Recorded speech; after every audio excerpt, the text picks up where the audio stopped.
Halo geng, selamat jumpa kembali di channel saya, Pak Mubarak Official. Pada kesempatan kali ini saya akan membahas terkait apa aja sih hal-hal yang bisa membatalkan wudhu dan hal-hal apa saja yang diperbolehkan ketika kita selesai berwudhu. Oke, sebelum kita memulai pembahasannya, yang belum subscribe silahkan subscribe dan tekan lonceng yang ada di bawah supaya kalian tidak ketinggalan video-video selanjutnya dari saya. Oke, let's go.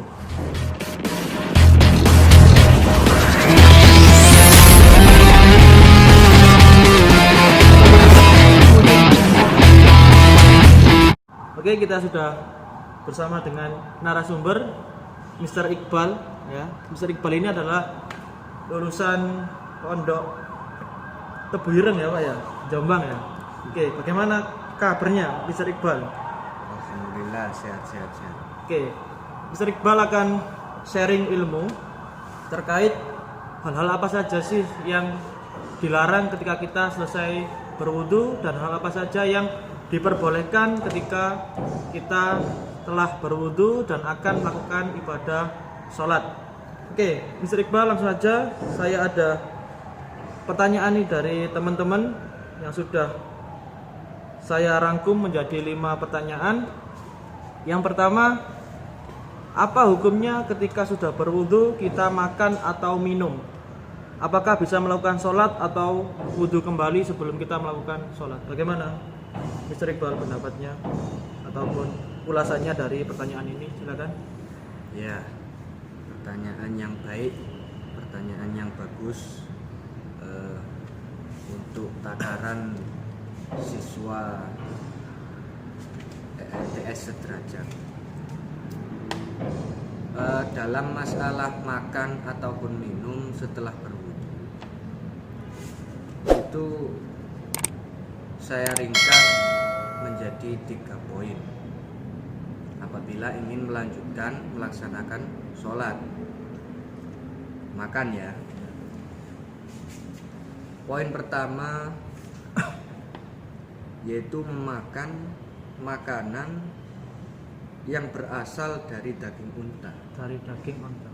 Ya. Terus poin kedua, memakan makanan yang dimasak dengan cara apapun. Yang dimasak dengan cara apapun. Yang dimasak dengan cara apapun. Lalu poin yang terakhir, yang ketiga, selain dari 2 poin sebelumnya, ya memakan makanan selain dari poin yang sebelumnya. Misalkan buah, ya kan tidak dimasak buah. Ya, misalkan apel ya langsung dimakan aja kan gitu ya. Dari 3 poin ini, saya coba jelaskan poin yang pertama dulu. Poin yang pertama,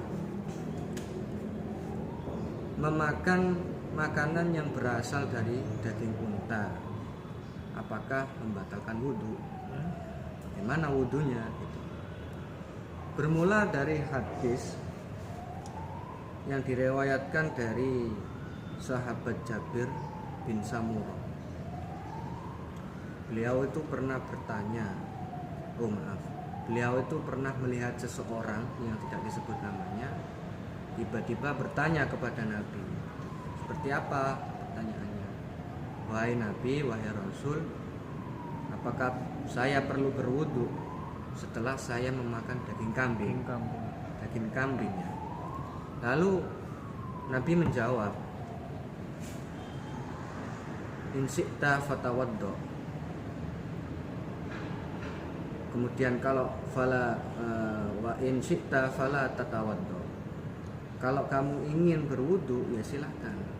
Kalau tidak ingin ya sudah, tidak usah, tidak apa-apa. Berarti beratnya kayak mubah gitu. Mubah apa? Anjuran ya. Itu pertanyaan pertama. Terus ditanyakan lagi,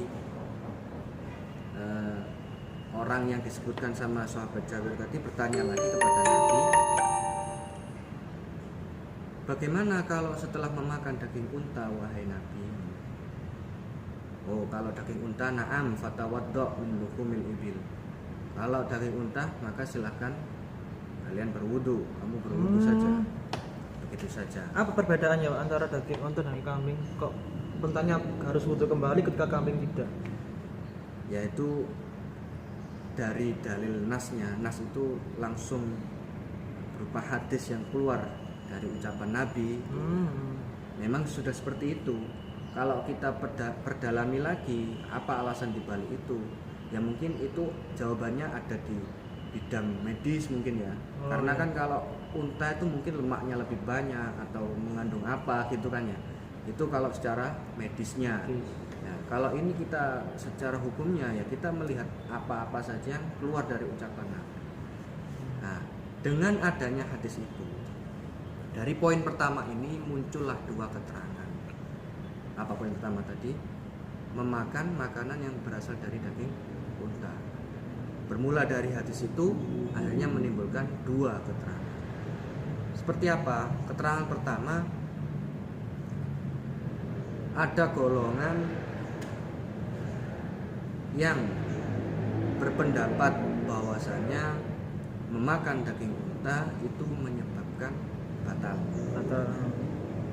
Termasuk siapa yang memilih pendapat seperti itu? Termasuk Imam Ahmad bin Hambal yang familiar kita sebut sebagai imam atau madhab Hambali. Nama aslinya itu Imam Ahmad bin Hambal, ya, sebutan madhabnya Hambali. Juga termasuk Imam Yahya bin Yahya, Imam Abu Bakar bin Munzir, Imam ya Allah Ibnu Rohuya, itu juga termasuk ulama-ulama yang memilih bahwasanya kalau memakan daging unta itu dapat membatalkan wudu. Kemudian ada juga ulama lain yang berpendapat memakan daging unta itu tidak membatalkan wudu. Siapa itu ulama-ulama itu? Misal Khulafaur Rasyidin. Siapa Khulafaur Rasyidin? Ya, kita sudah sering mendengar para 4 sahabat. Ya, masa Itu memilih tidak termasuk hal yang membatalkan wudu. pasti keempat Khulafaur Rasyidin itu punya dasarnya Dasar ya. sendiri Kenapa pasti. diperbolehkan kan gitu. Ya, lah hal itu yang pendapat yang tidak membatalkan wudu itu termasuk pendapat yang lebih banyak dipilih oleh kebanyakan ulama. Namun dalam konteks ini berhubung ada hadis yang seperti itu tadi, akan lebih baik ketika menghati-hati jika habis memakan unta sebaiknya wudu terlebih dahulu. Tapi saya rasa di sini kan jarang Unta ya, mungkin ya adanya kambing. Kalau kambing tadi udah jelas ya, tidak membatalkan Tidak. karena bahasa Nabi fa'in syi'ta fatawaddo. Kalau kamu ingin berwudu ya silakan, kalau enggak ya udah kan gitu. Itu udah jelas kalau yang kambing. Kalau yang unta itu ada perbedaan pendapat. Lebih baiknya ketika kita memakan daging unta wudu terlebih dahulu, lebih amannya seperti itu ketika Setelah mau sholat. memakan daging unta, setelah makan mau daging sholat, unta, wudu terlebih dahulu. Oke, yang kedua tadi apa, Pak? Poin yang kedua. Buah ya? Poin yang belum, kedua buah. itu bagaimana kalau setelah wudu ya memakan makanan yang dimasak dengan cara apapun. Maksudnya dimasak dengan cara apapun itu adalah referensi dari kitab apa ya, Murwatul Muru'a kalau nggak salah. Ya, itu kalau nggak salah. Itu asal munculnya kata-kata makanan yang dimasak dengan cara apapun itu adalah dari hadis, yaitu makanan yang terkena atau tersentuh oleh api. Ya, terkena atau tersentuh oleh api. Di sini bermula dari hadis al-wudu'u mimma massatin nar. Maksudnya apa? Wudu itu bisa disebabkan dari makanan yang terkena oleh api. Ya, bermula dari hadis itu, akhirnya muncullah di sini ada dua keterangan juga, sama seperti yang poin pertama tadi, dua keterangan. Nah, keterangan yang pertama itu diriwayatkan dari Ibrahim bin Abdillah. Suatu saat beliau itu berjalan-jalan, kebetulan bertemu dengan yang namanya sahabat Nabi Abu Hurairah. Abu Hurairah udah tahu semua ya. Ya. Abu Hurairah. kebetulan Abu Hurairah pada waktu itu sedang berwudu. Setelah berwudu, Abu Hurairah bertanya kepada Ibrahim tadi, apakah kamu tahu mengapa aku berwudu? Tidak tahu, jawab Ibrahim. Kemudian Abu Hurairah menjawab, karena aku telah memakan makanan yang dimasak. Karena ada dalil atau hadis yaitu tawaddu mimma masatinna. Nah, itu bermula dari itu akhirnya muncullah keterangan bahwa di situ ketika memakan makanan yang terkena api atau dimasak dengan cara apapun itu dianjurkan untuk berwudu. Kemudian keterangan yang kedua, ada hadis ya. Keterangan ini bermula dari hadis yang diriwayatkan oleh Zaid bin Sabit insyaallah. Pada waktu itu Jabir bin Abdullah, Jabir bin Abdullah. Kalau tadi Jabir bin Samurah, sekarang Jabir bin Abdullah. Pada waktu itu Jabir bin Abdullah menghidangkan kepada Nabi makanan. Ya. Qarrabtu ilan Nabi sallallahu alaihi wasallam khubzan wa lahman. Dihidangi Nabi itu roti-rotian ya, hidangan dan daging-dagingan gitu kan. Yang jelas bukan unta pada waktu itu, yang mungkin kambing atau sapi atau apa lainnya itu. Lalu ya Nabi dimakan itu makanannya. Setelah Nabi memakan makanan itu, Nabi meminta untuk didatangkan air wudhu. Jadi zaman dulu itu ya, bahkan sampai sekarang itu ada. Kalau orang alim, orang kiai lah katakannya, itu wudhunya itu ada yang menuangkan. Jadi ini seolah ada kendi, terus di bawahnya ada tatakan atau apa ya, baskom atau apa gitu ya. Terus dituangkan gini. Boleh ya seperti itu? Boleh, tidak masalah. Itu Nabi meminta untuk didatangkan air wudhu padanya supaya beliau bisa berwudhu. Kemudian dia sholat duhur. Tsumma sholat duhur. Setelah sholat duhur selesai, Nabi itu memanggil Jabir tadi untuk mendatangkan sisa makanan yang belum habis tadi. Mana makanan tadi? Didatangkan makanan. Nah, setelah Nabi memakan, kemudian Nabi langsung sholat tanpa berwudhu. Nabi sholat lagi, sholat sunnah ya, tanpa berwudhu. Nah, dari hadis itu muncullah keterangan, sekalipun setelah memakan makanan yang dimasak dengan cara apapun, dalam arti terkena api ya, itu tidak dianjurkan untuk melakukan wudhu kembali. Nah, jadi poin yang kedua ini perlu dipahami, perlu digarisbesari, perlu digarisbawahi. Poin yang kedua ini perbandingannya itu adalah bukan membatalkan wudhu atau tidak. Ya. Poin yang kedua ini perbandingannya adalah setelah memakan makanan yang dimasak dengan cara apa, dianjurkan wudhu atau tidak. Nah, itu poin yang kedua. Kalau poin yang pertama tadi daging unta, perbandingannya adalah membatalkan wudhu ataupun tidak. Perbandingannya gitu. Kalau yang kedua ini dianjurkan atau tidak, tapi yang jelas sama-sama tidak membatalkan. Di ulama sepakat tidak membatalkan, namun yang berbeda pendapatnya itu adalah dianjurkan wudhu atau tidak. Oke, kemudian poin yang terakhir ya, yaitu memakan buah-buahan. Atau lebih lengkapnya, yang lebih luas itu memakan makanan selain 2 poin di atas tadi. 2 poin sebelumnya. Contohnya bisa buah. Itu tidak ada perbedaan pendapat. Artinya memakan makanan selain 2 poin sebelumnya tadi tidak membatalkan wudhu, juga tidak disarankan atau dianjurkan untuk berwudhu kembali, dan itu tidak ada perbedaan pendapat di kalangan ulama. Ya mungkin saya rasa itu cukup ya. Ya, gimana gengs?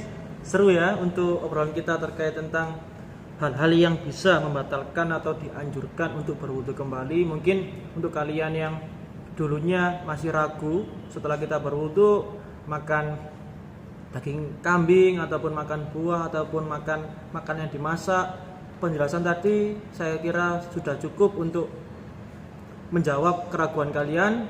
Oke, pertanyaan pertama sudah dijawab oleh Mr. Iqbal. Sekarang menuju ke pertanyaan kedua. Oke, di pertanyaan kedua ini, ketika selesai berwudu lalu memakan daging kambing itu harus berwudu kembali atau tidak? Ini sudah terjawab juga, artinya kita akan skip. Lalu untuk pertanyaan ketiga, ada sabda Rasulullah, berwudulah kalian ketika memakan makanan yang tersentuh api. Itu sudah dijelaskan oleh Mr. Iqbal juga. Artinya maaf untuk yang tidak dijelaskan satu persatu, tadi sudah secara global ya untuk ketiga pertanyaan itu. Lanjut ke pertanyaan keempat dari teman-teman. Ketika tidak sengaja tertidur atau dalam keadaan setengah sadar, apakah bisa membatalkan wudhu? Bisa dijelaskan Mr. Iqbal dengan pertanyaan dari teman-teman? Oke, terima kasih atas pertanyaannya. Ini pertanyaan yang sangat mungkin sekali terjadi. Artinya apalagi Sholat Jumat ya? Sholat Jumat bagi orang besar maupun masih remaja maupun anak-anak itu pasti juga bisa saja tertidur saat menunggu apa ya, menunggu. Mau sholat misalkan ternyata menunggu dulu. Oke, untuk menjawab pertanyaan ini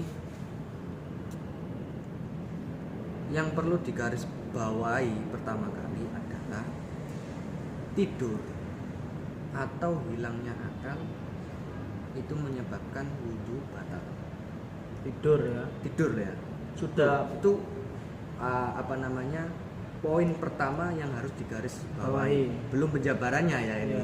Poinnya saja, tidur itu membatalkan wudhu, juga termasuk hal-hal yang menghilangkan akal, misalkan gila, mabuk, atau sakit yang epilepsi itu mesti ya, kayak ayan tahu ya, itu juga membatalkan wudhu. Karena keluar cairan kotor dari salah satu lubang tadi ya. Ayan itu kayak kejang gitu. Kalau yang epilepsi tadi kan? Iya, itu epilepsi itu bahasa medisnya. Kalau bahasa anunya itu apa anunya? Bahasa obrolan santai itu ya ayan gitu biasanya. Oke. Terus penjabarannya adalah tidur. Ini kalau tidur ya. Kalau yang mabuk, yang lainnya tadi udah jelas, tidak ada penjabaran lagi. Ini kita membahas yang tidur saja. Tidur itu akan bisa menyebabkan membatalkan wudhu apabila tidak menetapkan pantat ya pada bumi. Yang dimaksud itu bisa jadi lantai ya. Bisa jadi kursi atau apapun itu, intinya bidang datar ya, yang mana di situ bisa digunakan untuk menetapnya pantat tadi. Dengan catatan selama tidur ya tidak terjadi perpindahan posisi, perpindahan geser-geser atau apa itulah, pokoknya tetap di situ saja dan harus duduk. Iya, karena apa? Dalam posisi duduk pantat itu kalau ditetapkan terus, tidak ada gerak-gerak, tidak ada goyang-goyang, tidak ada perubahan posisi, perpindahan posisi, itu bisa menghalangi angin yang keluar dari duburnya atau pantatmu, karena posisinya menetap, tidak goyang-goyang. Karena orang tidur itu tidak terasa, meskipun tidak kentut ya, itu ada sebenarnya angin yang keluar dari pantat, sebenarnya ada. Ketika kita tidak sadar tadi ya. Iya, ada sebenarnya, walaupun itu tidak sampai keluar bunyi atau mendesis atau apapun, angin sedikit itu ada. Nah, terus bagaimana kalau semisal pantatnya dicor? Wah, ini keren. Gimana tuh? Ini ada. Gimana tuh, Mister? Itu sudah pernah dibahas. Ini seru ya. Pantatnya dicor. Coba kalian bayangkan ya, seperti apa? Ini seru. Ada kitab itu membahas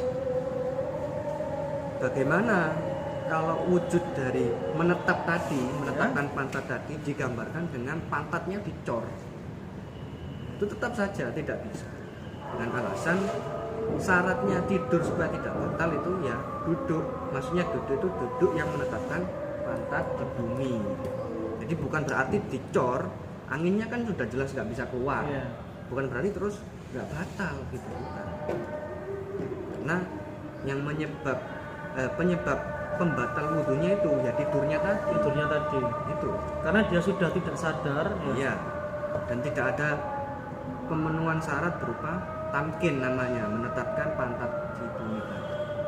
Nah, terus itu tadi kalau tidur ya, yang mana tidurnya itu pulas atau ya sampai tidak sadar diri.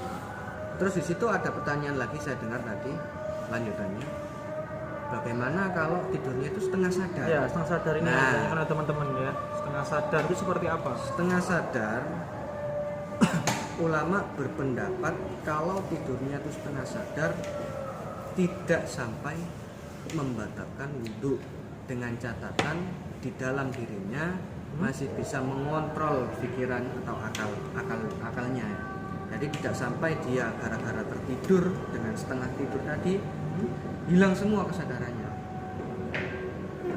Intinya atau kesimpulannya, tidur yang setengah sadar tadi masih ada kesadaran sedikit untuk mengontrol dirinya sendiri. Itu masih dibilang bisa ya, bisa, meskipun dalam cuma arti sedikit tidak membatalkan wudhu. Ya, itu ada kisahnya. Suatu saat sahabat Anas bin Malik itu komat, mau sholat kan komat ya.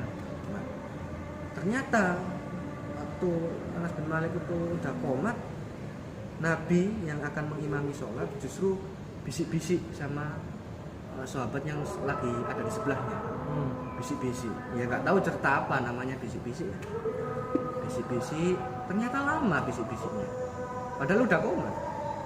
Ya, ternyata sahabat yang lain nunggu bisik-bisiknya Nabi selesai, ada yang sampai ketiduran, tapi ketidurannya itu setengah tidur, sadar setengah tidur gitu. Kemudian tiba-tiba Nabi langsung berdiri dan melaksanakan sholat tanpa merintah sahabat yang setengah tidur tadi untuk berwudu. Nah, ini mengartikan kalau dia itu tidurnya setengah sadar, ya tidak membatalkan wudu. Namun dalam konteks ini ya kita sebagai orang yang hati-hati, kita kan nggak tahu apa benar tadi itu kita setengah sadar. Ya, jangan-jangan cuma bayangan kita dalam tidur kita, mimpi atau gimana itu. Itu kan sangat meragukan. Akan lebih baik kalau memang seliut-seliut, apa itu bahasa Indonesianya, agak sedikit terlelap gitu itu, ya mungkin harus disegerakan untuk berwudu kembali. Karena kita tidak tahu kondisi itu seperti apa. Iya, kita setengah tidur beneran atau bener-bener tidur kan nggak tahu. Mungkin saya rasa itu cukup.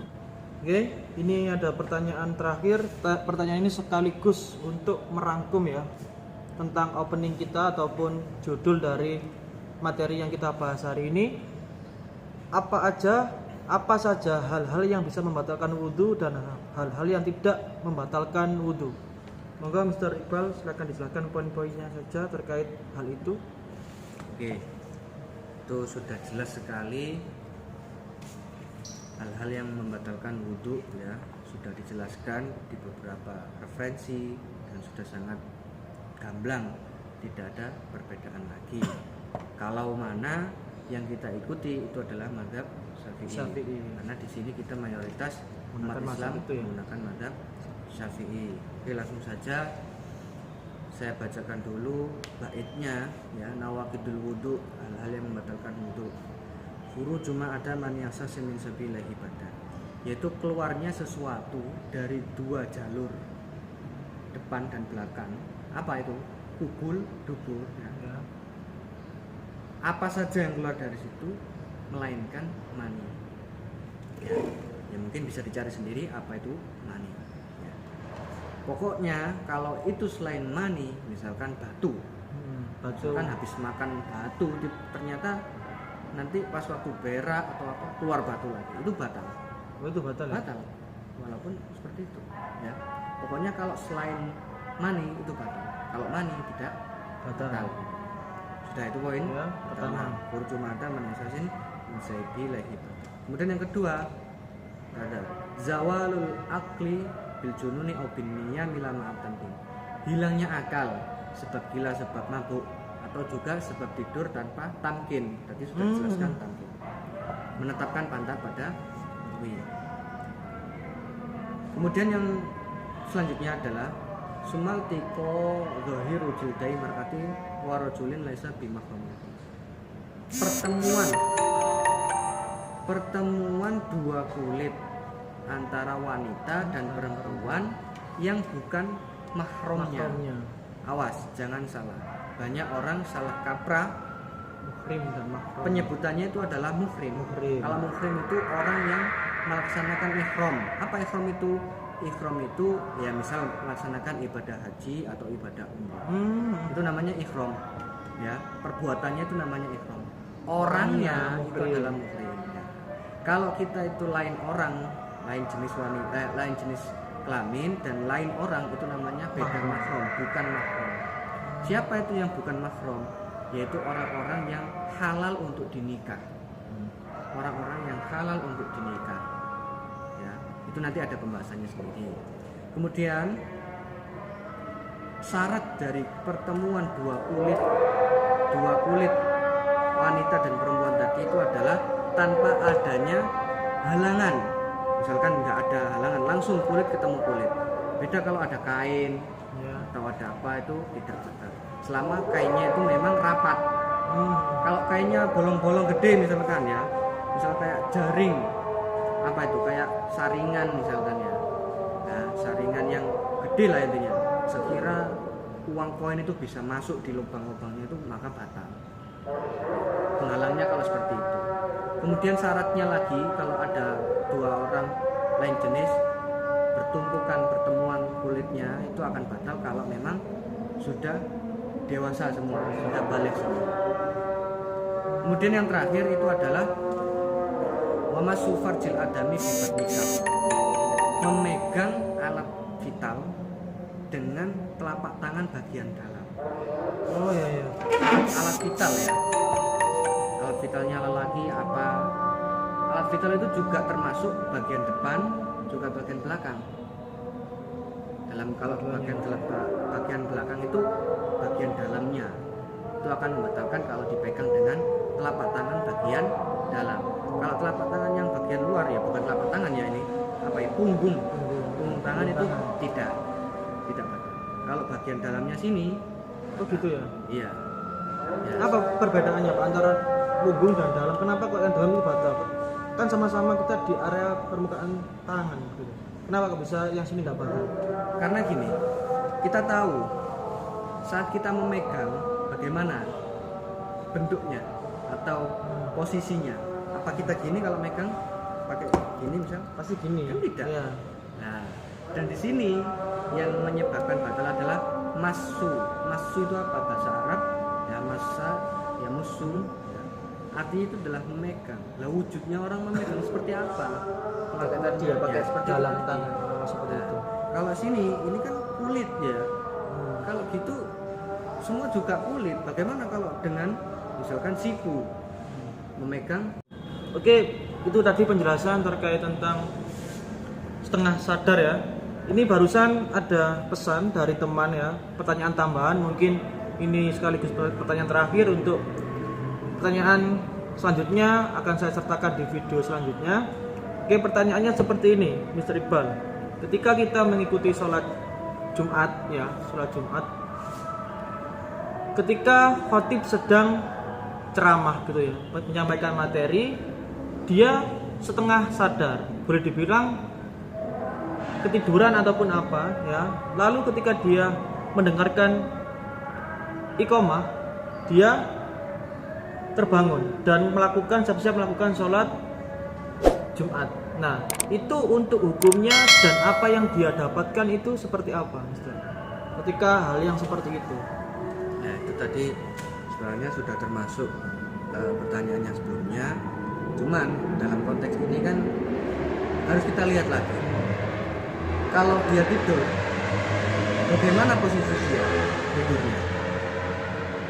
Waktu menunggu khotib selesai khutbahnya, lalu mengimami sholat Jumat, bagaimana dia posisi tidurnya?